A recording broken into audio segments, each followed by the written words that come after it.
The scene you are currently viewing is from the morning of November 15th at 10:30 in front of the Farolli Mansion in San Francisco, USA. This is where the honky sedan carrying Xi Jinping arrived.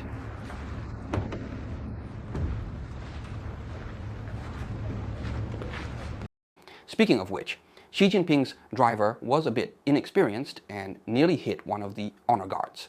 The guard reacted swiftly though, stepping back just in time.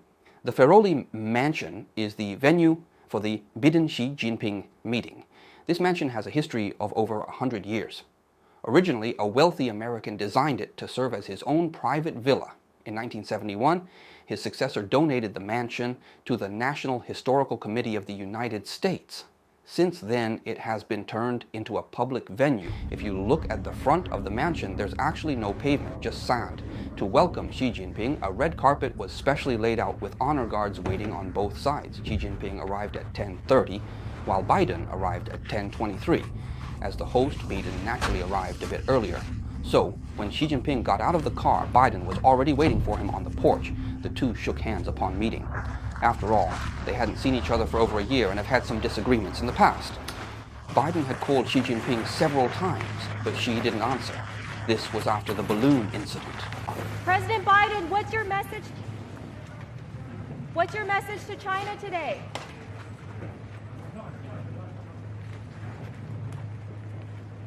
After both individuals entered the meeting venue, Biden took out his iPhone and let Xi Jinping take a look and asked, "Do you recognize this young man?" Right after, Xi Jinping smiled and said, "This is from 38 years ago." The photo on Biden's phone was of Xi Jinping, taken 38 years ago when he visited the United States while serving as the party secretary of Zhengding County. At that time, Xi Jinping was only 31 years old. He led a delegation of officials from his county to the U.S. for an agricultural study tour and stayed in an American farmstead for a few days. They passed through San Francisco on their way home and took this photo. Biden showing this photo to Xi Jinping was his attempt to create a more friendly atmosphere. Of course, this gesture demonstrates that the U.S. places significant importance on the Xi-Biden meeting. According to the agenda for this meeting, after both of them entered the venue, there first was a segment open for media coverage, with both sides' staff present. Biden spoke first, followed by Xi Jinping. The media were allowed to film this part. Well, Mr. President, it's good to see you again. We've spent many hours together over the last 10 or 12 years, and to host you in the United States is a great honor and a pleasure, particularly as it relates to our summit today. Biden's speech was rather straightforward. He talked about the necessity for both sides to manage their differences, to avoid escalating from competition to conflict and confrontation, and so on. Xi Jinping's speech emphasized that the Earth is large enough to accommodate both China and the United States. He spoke about the imperative for peaceful development and so on. 作为世界上最重要的双边关系，中美关系要放在世界百年变局、加速演进这个大背景下来思考和谋划，为两国人民带来福祉，为人类进步展现担当。50多年来呢，中美关系从来不是一帆风顺的，总会有这样那样的问题，总是在曲折中向前发展。这么两个大国啊，不打交道是不行的，想改变对方也是不切实际的，冲突对抗的后果是谁都不能承受的。我还是那个看法，大国竞争不是这个时代的底色，解决不了中美两国和世界面临的问题。这个地球容得下中美两国。 After this segment, the media were asked to leave around 10:45. According to the agreement between both parties, the staff from both sides also temporarily exited the room. This left Xi Jinping and Biden alone in the room, with only the interpreters present for their discussion. Once their talk was nearly finished, the staff from both sides re-entered for a bilateral meeting. The media were not allowed inside during this entire process. So at about 10:45, the media were escorted out of the venue. At this moment, an American White House reporter suddenly shouted out loud. 相信拜登吗？习主席，你相信拜登吗？习主席，你相信拜登吗？ Thanks, guys. Thanks, press. Thanks, guys, for hanging out. Do you trust Do you trust Biden, President Xi? She asked Xi Jinping in Chinese if he trusted Biden, a language Biden doesn't understand, leaving him somewhat confused. Then she said in English a question Biden clearly understood. Do you two trust each other? Thank you so much. Everyone's heading out this way. This way. Thank you so much. Everyone's moving out. So it seems that reporter wasn't very optimistic about the Xi-Biden meeting. This meeting indeed attracted global attention, as China and the United States are definitely the two most important countries in today's world. Their social systems and cultures are vastly different, and they are also the strongest in terms of economic and military power. I've said before that some conflicts between China and the US are structural. By conflicts, I don't necessarily mean war, but rather the inherent tensions arising from their coexistence. This could be the main theme of international order for the next 30 to 50 years. Therefore, every meeting between the leaders of China and the US could have a profound impact on the world, making them extremely important. Speaking of Xi Jinping's visit to San Francisco, he arrived at 2:35 p.m. on October 14th. Upon his arrival at the airport, he was welcomed by Gavin Newsom, the governor of California, and Janet Yellen, the U.S. Secretary of the Treasury. After the reception, it took about an hour to travel from the airport to the St. Regis Hotel. The reception and treatment provided by the U.S. were quite impressive, which was made evident by the motorcade formation.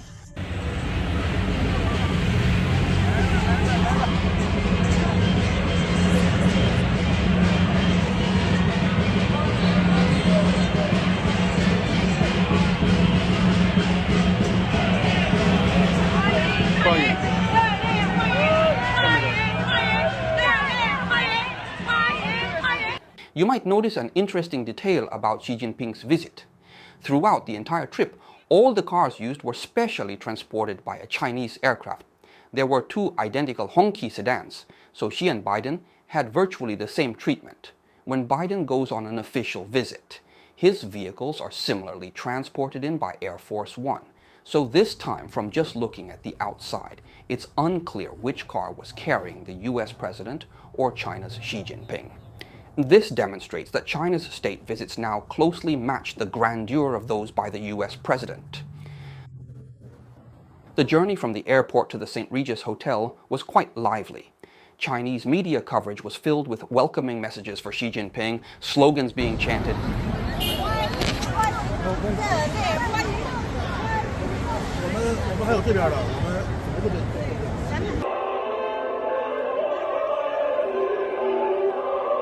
And even the song, The Five-Starred Red Flag, waving in the wind.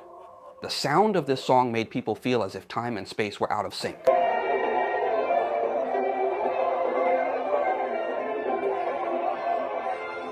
As I mentioned in yesterday's program, in anticipation of Xi Jinping's visit, the Chinese embassy, hometown associations, student organizations, and various chambers of commerce had mobilized. They rallied up what they called patriotic overseas Chinese to welcome Xi Jinping, some receiving subsidies of $100 or $200 per day, while others were provided with round-trip bus transportation, lunch, and dinner. I've seen these kinds of arrangements made in some student group chats. In short, a large number of people were mobilized to welcome Xi Jinping, making it feel like a significant event. However, groups opposing the CCP also didn't waste time, considering Xi Jinping's rare visit to the US, the last being over 6.5 years ago. Groups like Falun Gong, the new federal state of China, overseas democracy movements, and those supporting independence for Hong Kong and Xinjiang, all gathered along the streets and even near the St. Regis Hotel, where Xi Jinping stayed, holding large-scale protest activities. Thank you.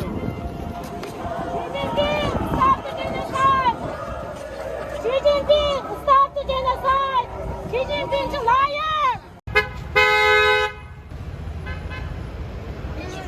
好的行动，向习近平到访旧金山安排会议的世界上最大的独裁者发出我们的怒吼，我们不允许中共的独裁者来到这个美利坚的自由的土地上，滚回去！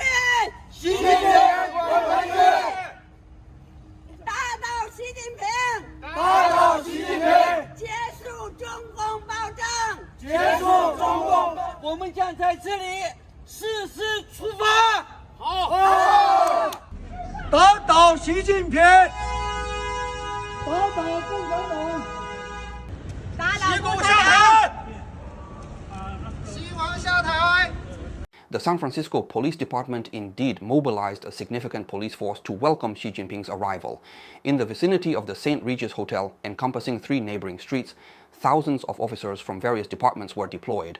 At the same time, fences were specially erected along both sides of the streets. 阿侵嗰幅墨西哥牆，係墨西哥牆。Both those who welcome and those who oppose Xi Jinping need to be behind the iron fence. 紅牆鐵壁，我哋依家喺安全區。There's also barbed wire on top of the fences, meaning that whether you're there to welcome him or to protest, everyone was kept out. Nobody was allowed through the barbed wire as a safety measure. Another detail I heard was that the police intentionally positioned the groups welcoming Xi Jinping closer to the hotel, while those protesting were moved to a more distant area. I guess this arrangement was to prevent potential conflicts. Imagine if those opposing Xi Jinping clashed with his security personnel. It wouldn't look good. We all remember the mishap during Hu Jintao's visit to the US, when his speech at the White House was interrupted by protesters. It was quite an eyesore. Then, during the national anthem, they played the anthem of the Republic of China, Taiwan, instead of the People's Republic of China, which caused the Chinese side to express extreme disappointment, who then pointed out the mistake. So, you can see that this time, in San Francisco, they made very meticulous preparations to welcome Xi Jinping.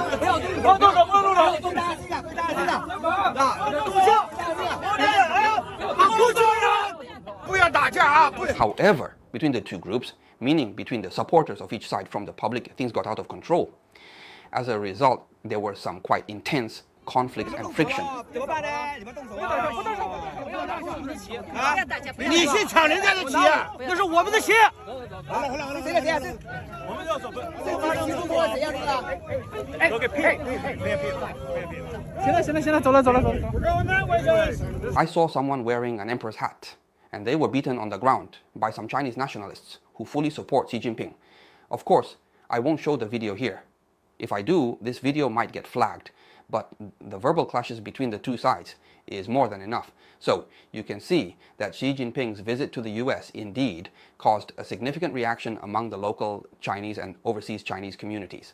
However, I want to say one thing.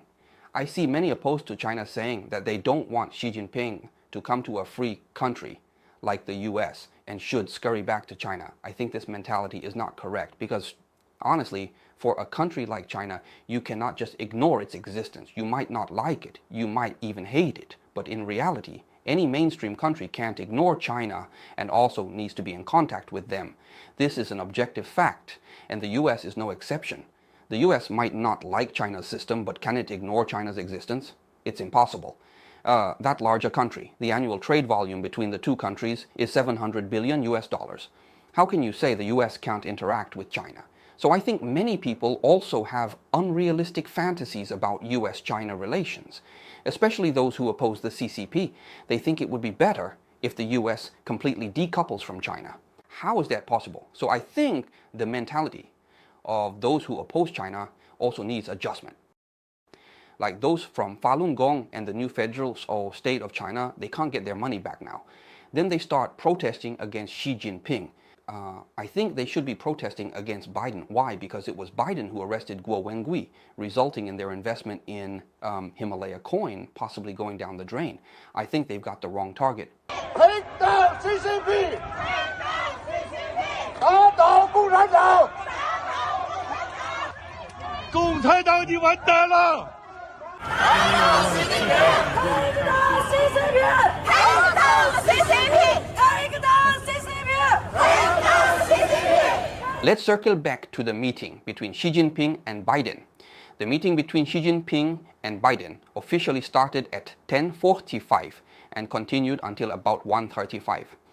After their discussion, they moved on to a working lunch. I saw that the lunch included sausages and roasted chicken, among other things. They talked for a total of almost 2 hours, which is quite long, from 1:35 to 3:30. After 3:30, Biden and Xi Jinping took a half-hour walk on the lawn of the Fairmont Manor. Many people online were wondering how they communicated, since Xi Jinping doesn't speak English. Later, I'll explain to you how they managed to talk to each other. Then, around 4, they began to say goodbye. There's a detail worth noting during their farewell. When Biden escorted Xi Jinping to the door, Xi showed him his Hongqi car. It's a beautiful vehicle. 啊，这车好漂亮啊！红旗车，国产，来看一下。 Oh, it's like that Cadillac we have over there. 就好像我的那个凯迪拉克一样。 International meetings, they fly those with me. You know what they call that car? 那每一次我到外面去，这车都跟着我。你知道它叫什么吗？ They call it the Beast. 野兽。 Thank you. 感谢。 See you tomorrow. Thank you.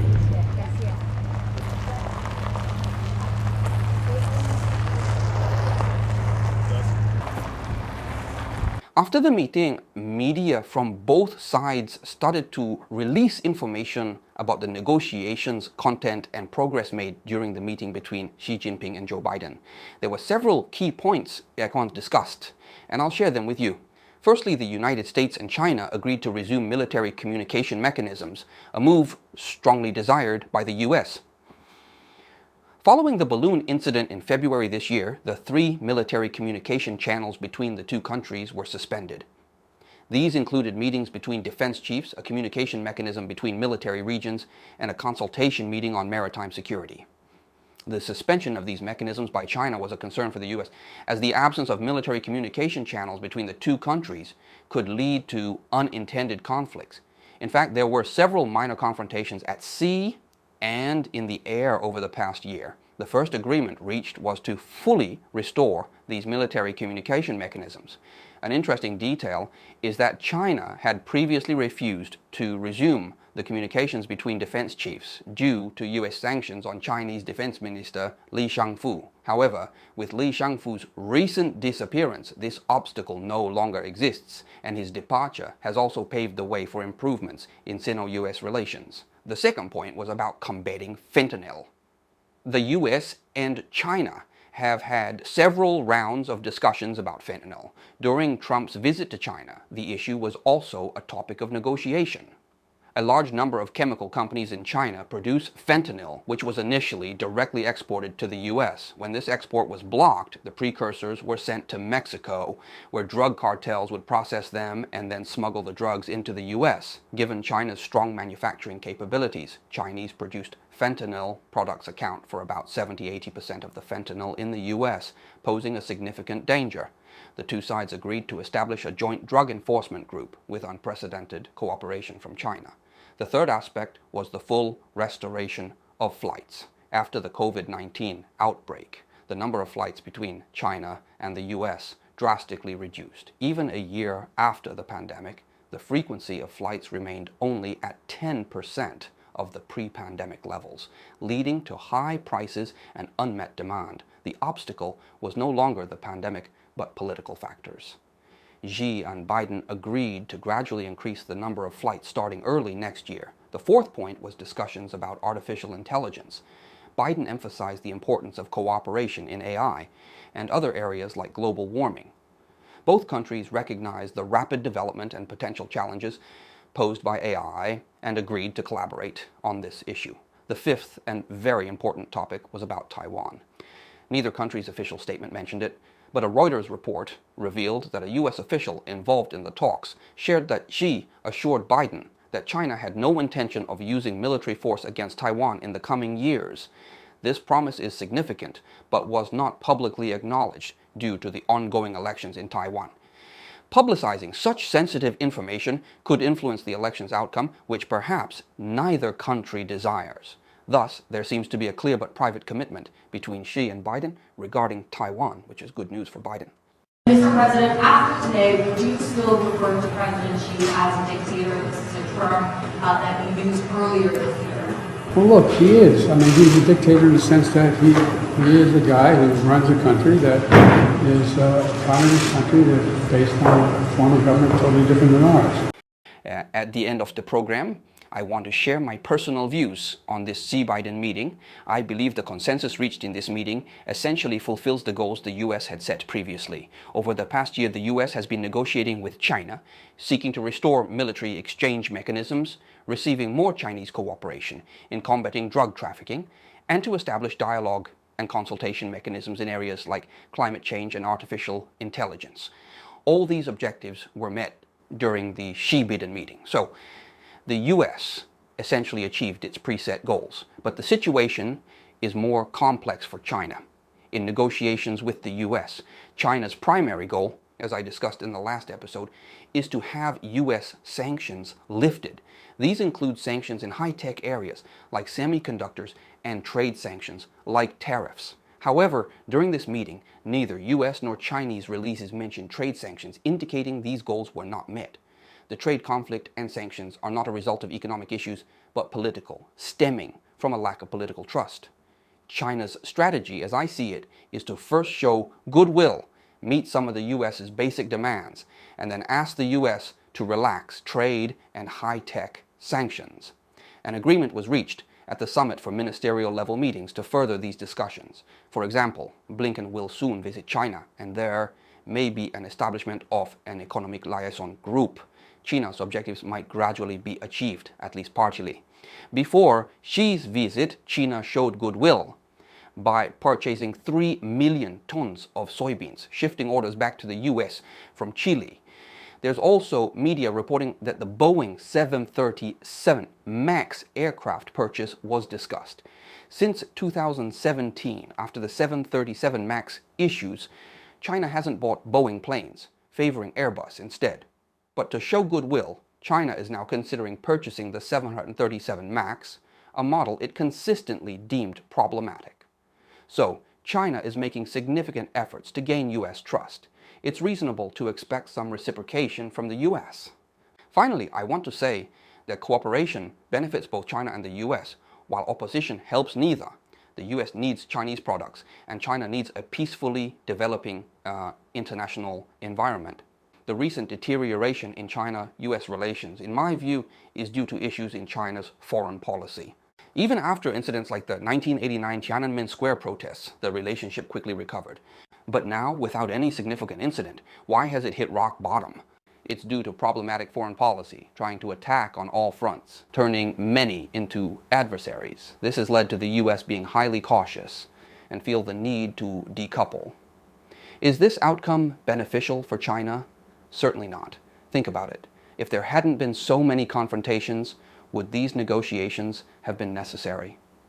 As the Chinese saying goes, if we had known this at the start, it would not have gone this far. This is my conclusion on the Xi-Biden meeting. Moving forward, if China and the US avoids confrontation and focus on so-called competition, I think that's a good thing. I hope China's policymakers see this not as a short-term goal, but a continuous diplomatic policy initiative, even if relations improve and the economy develops. This rational and pragmatic diplomatic approach should continue. That's all for today. Thank you, everyone.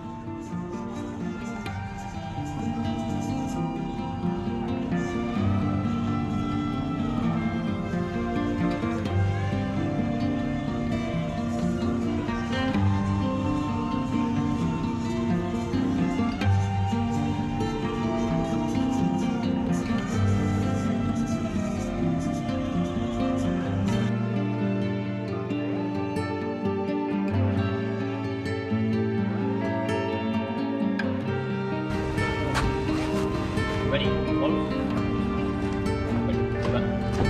Ready for base.